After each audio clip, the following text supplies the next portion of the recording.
இங்க ஈஸ்வரியும் எப்படியாவது இந்த விஷயத்துல நம்ம பாக்கியாவும் கோபியும் ஒண்ணு சேர்க்கறதுக்கு ஒரு நல்ல வழி கிடைக்கணும் அப்படின்னு சொல்லி யோசிச்சுட்டு இருக்காங்க. ஆனா அதே நேரத்துல இங்க வீட்டுக்கு போன உடனே செல்வியுமே அக்காவோட பர்த்டே வரப்போது, அந்த பர்த்டேவை பயங்கரமா செலிப்ரேட் பண்ணும், அது மட்டும் இல்லாம ஹோட்டல்ல வச்சு பண்ணலான் இருக்கோம் அப்படின்ற மாதிரி அவங்களுமே ஒரு முடிவுக்கு வராங்க. அதை கேட்டோன்னே இங்க பாக்கியா கிட்ட, அக்கா இங்க பாருக்கா, எப்படியாவது உன்னோட பர்த்டேவை நம்மளோட புது ஹோட்டல்ல வச்சு செலிப்ரேட் பண்ண போறோம்க்கா, அங்க நீ கேட்க வெட்டுற அப்படின்ற மாதிரி இந்த பக்கம் செல்வி பேசிட்டு இருக்காங்க. இதை கேட்ட பாக்கியாவுமே, நீ வேறடி சும்மாரு, அதெல்லாம் தேவையில்லாத செலவு, நம்ம பாட்டில் ரெஸ்டாரண்ட் வேலையை பார்ப்போம், இதுக்கு இந்த வயசுக்கு மேல பிறந்தநாள் கொண்டாடிட்டு அப்படின்ற மாதிரி இங்க பாக்கியாவும் இந்த விஷயத்தை தவிர்க்க பாக்குறாங்க. ஆனா இருந்தாலும் இங்க செல்விக்கு சப்போர்ட் பண்ற மாதிரி ஈஸ்வரி வந்துகிட்டு, இங்க பாரு பாக்கியா, செல்வி சொல்றது கரெக்ட் தான், அவ சொல்ற மாதிரி புது ரெஸ்டாரண்ட்ல வச்சு கண்டிப்பா நம்ம உனக்கு கேக் வெட்டி செலிப்ரேட் பண்ண போறோம் உன்னோட பர்த்டே அப்படின்ற மாதிரி சொல்றாங்க. இந்த பக்கம் வந்து பாக்கியாவுமே சரி ஓகே, ஈஸ்வரிக்காகவாவது இதை பண்ணிக்கலாம் அப்படின்ற மாதிரி அவங்களும் சரி அத்தை நீங்க சொன்னா ஓகே அப்படின்ற மாதிரி அவங்களும் அந்த விஷயத்தை ஒத்துக்கிறாங்க. உடனே இன்னொரு பக்கம் இங்க செலியனுக்கு கால் பண்ணி ஈஸ்வரி பேச ஆரம்பிக்கிறாங்க. இங்க பாருடா, உங்க அம்மாவோட பர்த்டே இன்னும் 2 டேஸ்ல வருது, அந்த பர்த்டேக்கு அவ கண்டிப்பா அவளோட புது ரெஸ்டாரண்ட்ல வச்சு கேக் வெட்டுற மாதிரி ஐடியா பண்ணியிருக்கா, அதனால நீயும் ஃபேமிலியோட வந்துடணும், அதே மாதிரி எழிலும் ஃபேமிலியோட வரணும் அப்படின்ற மாதிரி எல்லா விஷயத்தையுமே பிளான் பண்ணிக்கிட்டு இருக்காங்க. சொல்ல போனா இந்த பக்கம் வந்து ஈஸ்வரி இந்த பாக்கியோட பர்த்டேல அவங்களுக்கு ஒரு கிஃப்ட் கொடுத்த மாதிரி இருக்கணும், அவங்களோட லைஃப்க்கு கோபியை சேர்த்து வைக்கிறது நம்மளோட கடமை அப்படின்ற மாதிரி அதுக்கான வேலைகள் எல்லாத்தையுமே ரொம்பவே தெளிவா எடுத்து பண்ணிக்கிட்டு இருக்காங்க.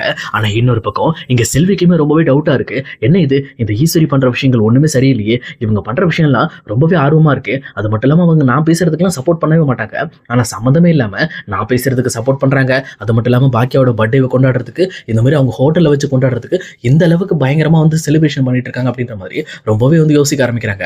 பட் இருந்தாலும் சரி ஓகே, ஏதோ அவங்க பண்றாங்க, அதனால அக்காக்கு நல்லது நடந்தா சரிதான் அப்படின்ற மாதிரி நினைச்சிட்டு செல்வியும் சாதாரணமா விட்டுறாங்க. இன்னொரு பக்கம் எப்பவும் போல இனியாவுமே இந்த பக்கம் வந்து செல்வி இல்லாத நேரம் பார்த்து வீட்டுக்கு போயிட்டு ஆகாஷ்ட, இங்க பாரு ஆகாஷ், நாளைக்கு எங்க அம்மாவோட பர்த்டே வரப்போகுது, அதனால நீ கண்டிப்பா அந்த பர்த்டேக்கு வந்துடணும், எங்க அம்மாவுக்கு பிடிச்ச மாதிரி ஒரு நல்ல கிஃப்ட்டை வாங்கிட்டு வா, ஏன்னா எங்க அம்மாவுக்கு கிஃப்ட்னா ரொம்ப பிடிக்கும் அப்படின்ற மாதிரி இந்த பக்கம் வந்து அவங்களும் சொல்லிடுறாங்க. இது கேட்ட ஆகாஷுமே கண்டிப்பா இனியா நான் வந்துடுறேன் அப்படின்ற மாதிரி சொல்லிட்டு இந்த பக்கம் கிஃப்ட் வாங்க காசு இல்லாம அவருமே என்ன பண்றதுன்னு தெரியாம இந்த பக்கம் செல்வி கிட்ட கேட்கறாங்க. அம்மா எனக்கு கொஞ்சம் முக்கியமான செலவு இருக்குமா, அதுக்கு கொஞ்சம் பணம் தேவைப்படுது, எனக்கு ஒரு 1000 ரூபாய் மட்டும் ரெடி பண்ணி கொடு அப்படின்ற மாதிரி அவங்களுமே பணம் கேட்கறாங்க. ஆனா செல்வியுமே என்னப்பா இது, நம்ம குடும்ப சூழ்நிலை தெரிஞ்சுக்கிட்டே இப்படி பண்ணிக்கிட்டு இருக்க, 1000 ரூபாய்க்கு நான் என்ன பண்ணுவேன் அப்படின்ற மாதிரி அவங்களுமே இல்லை அப்படின்றாங்க. இந்த பக்கம் ஆகாஷ்க்கு ஒரு மாதிரி ஆயிடுது. சரி என்ன பண்றது, சரி சமாளிப்போம், ஏதோ ஒன்று பண்ணுவோம் அப்படின்ற மாதிரி தாங்கிட்டு இருக்கிற ஒரு 200-300 ரூபாய் வச்சு ஒரு நல்லதா ஒரு கிஃப்ட் வாங்கிட்டு போலான்னு அவருமே அதுக்கு தயாராகிட்டு இருக்காரு. அதே நேரம் இன்னொரு பக்கம் இந்த பக்கம் பாக்கியாவோட பர்த்டேவுமே வருது. அந்த பர்த்டேல இந்த பக்கம் பாக்கியா பயங்கரமா ரெடி ஆகி வந்துட்டு இருக்காங்க. இன்னொரு பக்கம் அங்க பாக்கியா ரெஸ்டாரண்ட்ல இருக்க எல்லாருமே பரவாயில்ல, இன்னைக்கு நம்ம முதலாளி அம்மாவுக்கு பிறந்த நாள் அப்படின்ற மாதிரி எல்லாருமே ரொம்ப ஹாப்பியா இந்த பக்கம் செலிப்ரேட் பண்ணிட்டு இருக்காங்க. அதே நேரம் இன்னொரு பக்கம் இங்க ராதிகாவும் மையவும் சேர்ந்துட்டு இங்க பாக்கியாவோட வீடியோ கால்ல வராங்க. இதை பார்த்துட்டு இருக்க கோபி பயங்கரமா ஷாக் ஆகுறாரு. அவங்க 2 பேரும் நல்லா இருக்காங்களா அப்படிங்கிற விஷயத்தையாவது நம்ம பார்க்கணுமே அப்படின்ற மாதிரி இங்க பாக்கியாட்ட வந்து நின்று அந்த மொபைலை எட்டி எட்டி பார்த்துட்டு இருக்காங்க. அப்ப மையவும் இருந்துகிட்டு பாக்கியாக்காக ஆல் த பெஸ்ட் சொல்றாங்க. அது மட்டும் இல்லாம கண்டிப்பா நீங்க ரொம்பவே நல்லா இருக்கணும், என்னைக்காவது ஒரு நாள் நீங்க எங்களை பார்க்க பெங்களூர் வரணும் அப்படின்ற மாதிரி இந்த பக்கம் மையம் டிமாண்ட் பண்ணிட்டு இருக்காங்க. அதே நேரத்தில் இன்னொரு பக்கம் இங்க கரெக்டா வந்து ராதிகாவுமே கண்டிப்பா பாக்கியா நீங்க ரொம்பவே ஹாப்பியா இருக்கணும், சந்தோஷமா இருங்க, ஹாப்பி பர்த்டே அப்படின்ற மாதிரி அவங்களும் விஷ் பண்றாங்க. ஆனா அதே நேரத்தில் இங்க கோபி பக்கத்துல இருந்து ரொம்ப கஷ்டப்படுற விஷயத்தை கவனிச்ச பாக்கியாவுமே, ராதிகா உங்ககிட்ட ஒரு விஷயம் கேட்கணும், கோபி கொஞ்சம் உங்ககிட்டயும் மையகிட்டையும் பேசணுன்றாங்க, நான் மொபைல் கொடுக்கட்டுமா அப்படின்ற மாதிரி கேட்கறாங்க. உடனே இந்த பக்கம் வந்து ராதிகா இருந்துகிட்டு சரி கொடுங்க ஒன்றும் பிரச்சனை இல்லை அப்படின்ற மாதிரி அவங்களும் அந்த விஷயத்தை ஒத்துக்கிறாங்க. அதுக்கப்புறம் பாக்கியாவுமே தன்னோட மொபைலை இங்க கோபி கிட்ட கொடுத்த உடனே கோபியுமே ரொம்பவே வந்து உணர்ச்சியோட, என்ன ராதிகா நல்லா இருக்கியா, மயு நல்லா இருக்கியாமா, ரொம்ப நல்லா இருக்கியா அப்படின்ற மாதிரி அவங்களுமே ரொம்பவே அன்போட விசாரிச்சுக்கிட்டு இருக்காங்க. இதை பார்த்துட்டு இருக்க ராதிகாவுக்குமே இங்க கோபி தான் இல்லாம ரொம்பவே கஷ்டப்படுறாரு அப்படிங்கிற விஷயம் ரொம்பவே தெளிவா தெரியுது. பட் இருந்தாலும் இது எல்லாமே இங்க பாக்கியா குடும்பத்துக்காக பண்ண விஷயம் தான், அதனால இதுல நம்ம கண்கலங்க கூடாது, நம்ம ரொம்ப தெளிவா இருக்கணும்னு சொல்லிட்டு ராதிகா ரொம்பவே கம்பீரமா, நாங்க நல்லா இருக்கோம் கோபி, நீங்க நல்லா இருக்கீங்களா, அம்மாலாம் நல்லா இருக்காங்களா அப்படின்ற மாதிரி ரொம்பவே கேஷுவலா பேசிட்டு இருக்காங்க. அதே நேரத்தில் இங்க கோபியுமே மயு நல்லா சாப்பிட்டியாமா, நல்லா படிக்கிறியா அப்படின்ற மாதிரி இந்த பக்கம் மயு கிட்ட விசாரிக்கிறாங்க. அப்ப மயுமே நான் நல்லா படிக்கிறேன், நல்லா சாப்பிட்றேன் அப்படின்ற மட்டும் தான் சொல்றாங்க. ஆனா டேடின்ற விஷயத்த மட்டும் வாயை திறந்து சொல்ல மாட்டேன்றாங்க. இதை பார்த்துட்டு இருக்க கோபியுமே ரொம்பவே வருத்தப்பட்டு, ஏன் மயு அம்மா என்ன டேடின்னு சொல்லக்கூடாதுன்னு சொன்னாங்களா, அதனாலதான் நீ என்ன டேடின்னு கூப்பிட மாட்டேன்றியா அப்படின்ற மாதிரி இங்க கோபி ரொம்ப வருத்தத்தோட கேட்கறாங்க. உடனே இந்த பக்கம் வந்து மயு இருந்துகிட்டு, அப்படிலாம் இல்லை டாடி, சரி நான் டேடின்னு கூப்பிட்டா உங்களுக்கு ஏதோ பிரச்சனையா இருக்கும்னு நினைச்சேன், அதனால தான் நான் கூப்பிடல, சரி விடுங்க நான் உங்களை டேடினே கூப்பிடுறேன் அப்படின்ற மாதிரி இங்க மயுவுமே கோபியை ரொம்பவே டேடின்னு சொல்லி ரொம்பவே அன்போட கூட்டிக்கிட்டு இருக்காங்க. ஆனா இதெல்லாம் பார்த்துட்டு இருக்க கோபிக்கு இந்த வாழ்க்கை மறுபடியும் நமக்கு திரும்ப கிடைக்காதா, சொல்ல போனா நம்ம பண்ண தப்புனால ராதிகாவும் மையவும் நம்மளை விட்டு பிரிஞ்சுட்டாங்க, மறுபடியும் நம்ம எல்லாம் ஒன்னா சேர்ற மாதிரி ஒரு வாய்ப்பு கிடைச்சா நல்லா இருக்கும்ல அப்படின்ற மாதிரி யோசிக்கிறாங்க. பட் ஆனால் அது நடக்கிறதுக்கு வாய்ப்பே இல்லை அப்படின்ற மாதிரி இங்க ராதிகாவுமே சரி கோபி நீங்க அங்க அந்த ஃபங்க்ஷனை பாருங்க, நம்ம அப்புறம் பேசிக்கலாம் அப்படின்ற மாதிரி இந்த பக்கம் அந்த காலையும் கட் பண்ணிடுறாங்க. அதுக்கப்புறம் கோபி வருத்தத்தோட அந்த மொபைலை இங்க பாக்கியாட்ட கொடுத்துட்டு அங்கிருந்து தள்ளி போய் உட்காந்துக்கிறாங்க. இதை பார்த்துட்டு இருக்க பாக்கியாக்கு கோபிக்கு இனிமேல் ராதிகா மேல லவ் இருக்கு, அது மட்டும் இல்லாம அவங்க மயுவை ரொம்பவே மிஸ் பண்றாங்க அப்படிங்கிற விஷயத்தை புரிஞ்சுக்கிறாங்க. பட் அதெல்லாம் தான் மனசுக்குள்ளே வச்சுக்கிட்டு அவங்களுமே அந்த பர்த்டே செலிப்ரேஷனுக்கு வராங்க. அந்த செலிப்ரேஷன்ல இந்த பக்கம் ஈஸ்வரி மற்ற எல்லாருமே சுத்தி இருந்து இந்த பக்கம் கை தட்டி பாக்கியாவும் கேக் கட் பண்ண சொல்றாங்க. அப்ப பாக்கியாவும் கேக் கட் பண்ணும்போது இந்த பக்கம் எல்லாருமே பயங்கரமா செலிப்ரேட் பண்ணாங்க. அதே நேரத்துல இங்க செல்வியுமே செம ஹாப்பியா இருக்காங்க. பரவாயில்ல, எங்க அக்காக்கு இன்னைக்கு பர்த்டே அப்படின்ற மாதிரி செல்வி ரொம்பவே உரிமையோட அந்த ஃபங்க்ஷன்ல நிறைய விஷயத்தை எடுத்து பண்ணிக்கிட்டு இருக்காங்க. அதே நேரம் இன்னொரு பக்கம் இங்க கரெக்டா ஆகாஷுமே இந்த பர்த்டேக்கு கிஃப்டோட வந்து நிற்கிறாரு.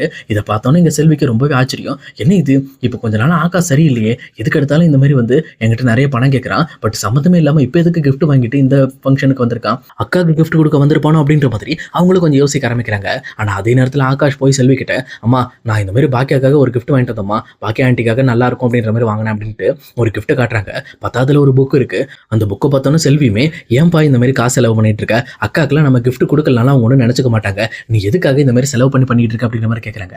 அப்போ ஆகாஷ் இருந்துக்கிட்டு, இல்லம்மா இந்த மாதிரி பாக்கியா ஆண்டிக்கு கண்டிப்பாக நான் கிஃப்ட் கொடுக்கணும், அவங்களோட பர்த்டே இல்லை, அவங்களால தான் நம்ம ரொம்ப சந்தோஷமா இருக்கும், அதனால கண்டிப்பாக அவங்களுக்கு நம்ம இதை செய்யணும்னு சொல்லிட்டு இந்த பக்கம் ஒரு வழியாக அவங்க அம்மாவை சமாளிச்சுட்டு அந்த கிஃப்ட்டையும் இங்கே பாக்கியாட்ட கொண்டு போய் கொடுக்குறாங்க. அப்போ பாக்கியாவும் அந்த புக்கை வாங்கிட்டு, பரவாயில்ல ஆகாஷ் எனக்காக ஒரு புக்கை கொண்டு வந்திருக்கே அப்படின்ற மாதிரி அந்த புக்கை பார்க்குறாங்க. புக்கை பார்த்தோன்னா செம்ம ஹாப்பி ஆயிடுறாங்க. பரவாயில்ல ஆகாஷ், இந்த புக்கு ரொம்பவே ஃபேமஸான புக்காச்சு, பரவாயில்ல எனக்காக நீ இதை கொடுத்துருக்க, ரொம்ப நன்றி, நான் கண்டிப்பாக உனக்காகவே டெய்லியுமே ஒரு 2 பேஜ் இல்லை 3 பேஜாவது நான் இந்த புக்கை நான் படிப்பேன் அப்படின்ற மாதிரி அவங்களும் ஆகாஷ்ட சொல்றாங்க. ஆனால் இந்த பக்கம் ஆகாஷை பாராட்டிட்டு இருக்கிற பாக்கியாவை பார்த்து இனியாவும் பயங்கரமா ஹாப்பி ஆகுறாங்க. ஆனால் அதே நேரம் எல்லாருமே எதிர்பார்க்குற மாதிரி இந்த பக்கம் வந்து ஈஸ்வரியுமே இந்த உண்மையை எல்லாருக்கிட்டையும் ரொம்ப வெளிப்படையாக பேசணும் அப்படின்னு சொல்லிட்டு அவங்களும் மைக் எடுத்து பேச ஆரம்பிக்கிறாங்க. அப்போ இந்த பக்கம் பாக்கியாவை பற்றி ரொம்பவே பெருமையாக பேச ஆரம்பிக்கிறாங்க. என் மருமக பாக்கியா சொல்லப்போனால் என்ன மக மாதிரி பார்த்துக்கிறா, எனக்கு தேவையான விஷயங்கள் எல்லாத்தையும் செஞ்சுட்டு இருக்கா, அது இல்லாமல் இந்த ஹோட்டலில் ஒர்க் பண்ணுற ஒர்க்கர்ஸ் எல்லாத்துக்குமே அப்போ ஒவ்வொருத்தராக பார்த்து இது பண்ணணும் அது பண்ணணும்னு சொல்லி அவங்க ரொம்பவே வந்து நிறைய விஷயங்களை நல்லதாக செஞ்சுட்டு இருக்காங்க. அப்படி ரொம்பவே கஷ்டப்பட்டு இருக்க பாக்கியாக்காக நான் ஒரு கிஃப்ட் கொடுக்கலான்னு இருக்கேன். ஆனால் நான் கொடுக்குற கிஃப்ட் உண்மையுமே லைஃப் லாங் அவளுக்கு உதவியாக இருக்கும். அது மட்டும் இல்லாமல் அந்த கிஃப்ட் மூலமாக பாக்கியா ரொம்பவே வந்து பழைய சூழ்நிலைக்கு, அதாவது தன்னோட பழைய அழகான வாழ்க்கைக்கு அவளால் திரும்பி போக முடியும் அப்படின்ற மாதிரி இங்கே சஸ்பென்ஸ் வச்சு பேச ஆரம்பிக்கிறாங்க. இந்த பக்கம் பாக்கியாவுக்கு ஒன்றுமே புரியல, என்னாச்சு இவங்க ஏதோ ஒரு மாதிரி பேசுகிறாங்களே அப்படின்ற மாதிரி கவனிக்கிறப்போ இங்கே ஈஸ்வரி யாருமே எதிர்பார்க்காத மாதிரி என்னோட பையன் கோபியும் இன்னொரு பக்கம் பாக்கியாவும் 2 பேரும் இப்போ பழைய மாதிரி கல்யாணம் பண்ணிக்க போகிறாங்க அப்படின்ற மாதிரி சொல்கிறாங்க. இதை கேட்டால் இந்த பக்கம் பாக்கியாவுக்கு தூக்கி வாரி போடுது. அதே நேரத்தில் இங்கே ஃபங்க்ஷனில் இருக்க எல்லாருமே, என்ன இது இவங்க ஏற்கனவே டைவர்ஸ் ஆனவங்க இல்லை, மறுபடியும் கல்யாணம் பண்ணிக்க போகிறாங்களா அப்படின்ற மாதிரி எல்லாருமே ஒரு மாதிரி பேச ஆரம்பிக்கிறாங்க. ஆனால் இதை கேட்டுட்டு இருக்க பாக்கியாவுக்கு அந்த விஷயத்தை தாங்கவே முடியல. ஆனால் ஈஸ்வரி மறுபடியுமே, நீங்கள் நினைக்கிறதுலாம் தப்பு, உண்மையிலுமே இந்த மாதிரி பாக்கியாவும் கோபியும் ஒன்றா சேர்ந்து வாழ்றதுக்காக வெயிட் பண்ணிக்கிட்டு இருக்காங்க, அதனால அவங்களுக்கு எது சரிங்கிறதோ அதை நாம தான் செஞ்சு வைக்கணும் அப்படின்ற மாதிரி இங்கே ஈஸ்வரியும் அங்கே ஃபங்க்ஷனில் இருக்க எல்லாருக்கிட்டையும் சொல்லிக்கிட்டு இருக்காங்க. ஆனால் இதை கேட்டுட்டு இருக்க பாக்கியா அதை தாங்க முடியாமல், இங்கே பாருங்க முதல்ல மைக்கை கொடுங்க அப்படின்ற மாதிரி அந்த மைக்கை பிடிங்கி, இங்கே பாருங்க எனக்கு உங்கள் பையனை கல்யாணம் பண்ணிக்கலாம் விருப்பம் இல்லை, நான் மறுபடியும் இந்த மாதிரி வந்து ஒரு கூண்டுக்குள்ளே போய் சிக்கிறதுக்கு நான் வந்து தயாராக இல்லை, நான் ஃப்ரீடமாக இருக்க தான் விரும்புகிறேன், என்னால் நீங்கள் நினைக்கிற மாதிரி பழைய பாக்கியாவெல்லாம் இருக்க முடியாது, என் கூட நீங்கள் இருக்க விருப்பப்பட்டா இப்படி இருக்க பாக்கியா கூட மட்டும் தான் உங்களால் இருக்க முடியும், உங்கள் பையன் கூட இருந்த பழைய பாக்கியாவை நீங்கள் எதிர்பார்க்க முடியாது அப்படின்ற மாதிரி இங்கே பாக்கியா ரொம்பவே கோவப்பட ஆரம்பிக்கிறாங்க. அதே நேரத்தில் ஈஸ்வரியுமே, என்ன பாக்கியாது உனக்கு எது நல்லதோ அதை தான் நான் பார்த்து பண்ணிக்கிட்டு இருக்கேன், நீ எதுக்காக இந்த விஷயத்தை வேணான்ற, சொல்லப்போனால் கோபியும் வாழ்க்கையோட சேர்ந்து இருந்தானா நல்லா தானே இருக்கும், அதுக்காக தானே இதை பண்ணிட்டு இருக்கேன் அப்படின்ற மாதிரி சொல்கிறாங்க. ஆனால் பாக்கியாவுக்கு ஒரே வார்த்தையா, எனக்கும் அவருக்கும் செட் ஆகாது, நான் தான் சொல்லிட்டேன்ல, இதுக்கு மேலே அவரோட என்னால் சேர்ந்து வாழ முடியாது அப்படின்ற மாதிரி மறுத்துறாங்க. மறுபடியும் இந்த பக்கம் ஈஸ்வரி அந்த விஷயத்தை தடுக்கிறதுக்காக வராங்க. ஆனால் குறுக்க வந்த செலியிலுமே, இங்கே பாருங்க பாட்டி, இந்த விஷயத்தை பற்றி நம்ம ஏற்கனவே 2 நாளைக்கு முன்னாடி பேசியிருக்கோம், அப்போவே நான் உங்ககிட்ட என்ன சொன்னேன், அம்மாவுக்கு முடியாதுன்னா முடியாது, அம்மாவுக்கு பிடிக்கலன்னா பிடிக்கல, அவ்வளோதான், இந்த மாதிரி தேவையில்லாமல் அம்மாவை ஃபோர்ஸ் பண்ணுற வேலை வச்சுக்காதீங்க அப்படின்ற மாதிரி எழிலுமே டைரெக்டாக பாக்கியாவை கூட்டிட்டு வீட்டை பார்த்து கிளம்பிடுறாங்க. ஆனால் இன்னொரு பக்கம் கோபிக்கு ரொம்பவே கஷ்டமா இருக்கு. அவருக்கு இந்த பக்கம் வந்து ராதிகாவையும் மையும் மிஸ் பண்ணுறது தான் ரொம்பவே கஷ்டமா இருக்கு. அதை விட முக்கியமாக இப்போ அவங்க அம்மாவும் தேவையில்லாத வேலை பண்ணி அவரை ரொம்பவே கஷ்டப்படுத்திட்டு இருக்காங்க. அவருமே இதுக்கு மேலே நம்ம இந்த வீட்டில் இருந்தால் சரி வராது, நம்ம கிளம்புற வழியை பார்க்கணுன்ட்டு ஒரு முக்கியமான முடிவு எடுக்கிறாரு.